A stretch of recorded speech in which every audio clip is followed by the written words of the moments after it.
maraming ari-arian, asawa na lang talaga ang kulang. Ang buong detalye, sabay-sabay po nating alamin at pag-usapan ngayong araw. Pero bago po ang lahat, isang mapagpalang araw at gabi sa inyong lahat. Mega love shoutout sa lahat ng ating listeners, viewers, and subscribers saan mang sulok ng mundo, Mapalundon, Visayas at Mindanao. Lalong-lalo na po sa ating mga kababayang OFW. Kamusta po kayo mga kalingap? Mabuhay po kayo hanggat gusto nyo. At kung bago ka pa lang sa aking munting YouTube channel, huwag ka lang mahiyang mag-subscribe, like, share, and comment. Huwag mo na rin kalimutang i-click ang notification bell nang sa ganon ay updated ka sa aking mga paparating na video. At syempre, patuloy po natin suportahan sila Kalingap Rob at ang ating ama ng Kalingap, ang nag-iisang founder, si Kuya Val Santos Matubang. Kung maaari po ay no skip ads, nang sa ganon ay mas marami pa tayong malingap na nangangailangan at konting paunawa po kung maaari ay tapusin mo muna ang kabuuang video nang sa ganon ay akma ang inyong mga komento. Ayun, at yun nga po mga kalingap, ay Good Friday po ngayon. Nasaan po kayo ngayon? Kayo ba ay naliligo ngayon sa dagat at talagang masarap magbabad sa tubig? Napakainit ng panahon, talagang ramdam na ang summer. Kung nasan man kayo ngayon, nasa dagat, nasa bahay, ay ingat po tayong lahat. At yun nga po mga kalingap, tulad po ng nasa thumbnail, si Kalingap Edu po talaga ay maraming na-invest. At aware naman po tayo na meron siyang farm, meron siyang lupa at nagbabalak ng magpagawa ng sariling bahay. Bukod po doon ay marami pa, hindi na po natin iisa-isahin. Pero talagang napaka-wais ni Kalingap Edu pagdating sa pera. At the age of 30, marami na siyang ari-arian. Kaya pwedeng-pwede na siyang mag-settle down kung talagang gugustuhin niya na magkaroon na ng sariling pamilya. Talagang mabubuhay na yung kanyang magiging asawa at kung magkakaroon ng anak ay mabibigyan ng magandang kinabukasan. Kitang-kita naman po natin, napakasipag ni Kalingap Edu at lalong sumisipag. Kung napapansin nga po natin, ay talagang doble kayod ang kanyang ginagawa araw-araw nasa labas at halos wala nang pahinga. At sa sobrang sipag ay nahihilo na. Talagang sobra talaga, no? Araw-araw ba naman nasa labas, napakainit ng panahon.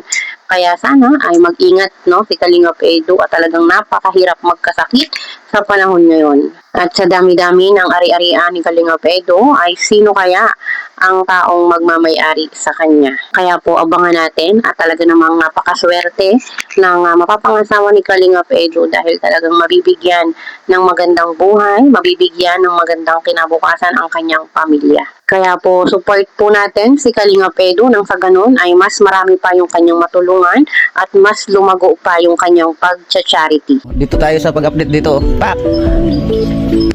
Yun guys, update dito. Tahimik, walang nagtrabaho kasi Merkulis Santo na yata, pero wala na rin hollow block, wala nang simento, bakal ilan na lang, 2, pero naikot na.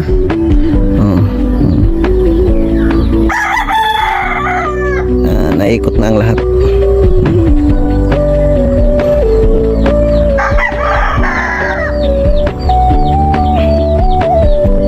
Ayan. At update lang po. At ngayon ay Merkulis 1. Kaya ewan ko lang kung ano ang mga plano dito dahil wala mang nagtrabaho. Siguro dahil sa mahal na araw. Pero yan na po ang update dito guys. Yan na po ang naikot. Naikot na po ang 200 square meter to. 200 square meter. Ewan ko anong plano nila dito. May papa-edge. Kung anong plano. At antabay lang tayo.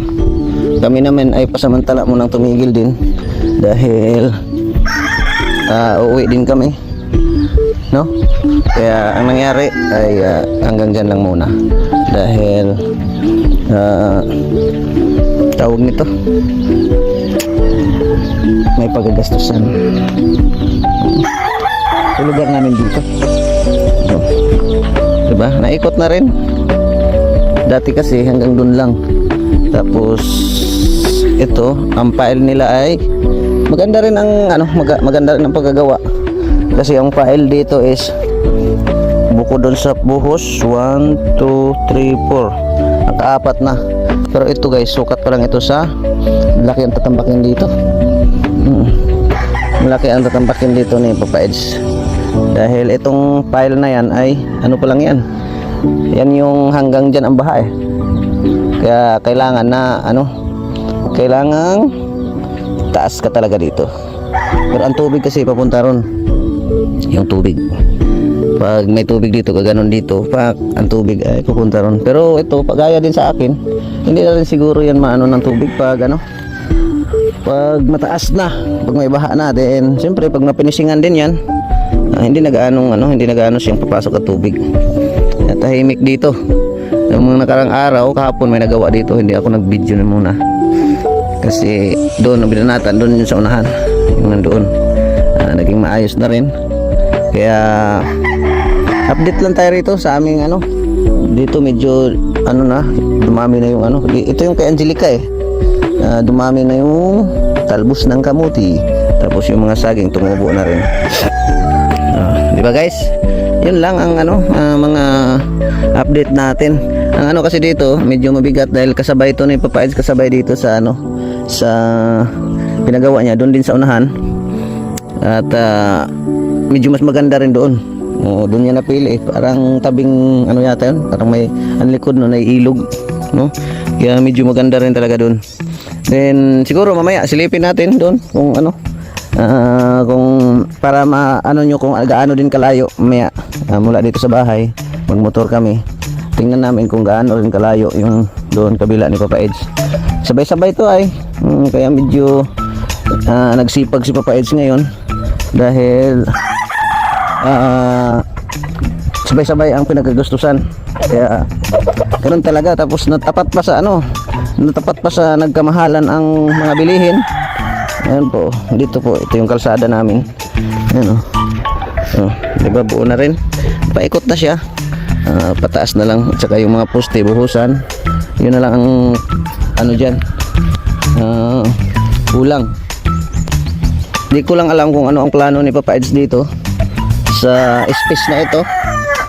Pwede rin kasi itong gawing paupahan or hindi pa namin masyadong na pagpintuhan ito, pero lang to, paikot.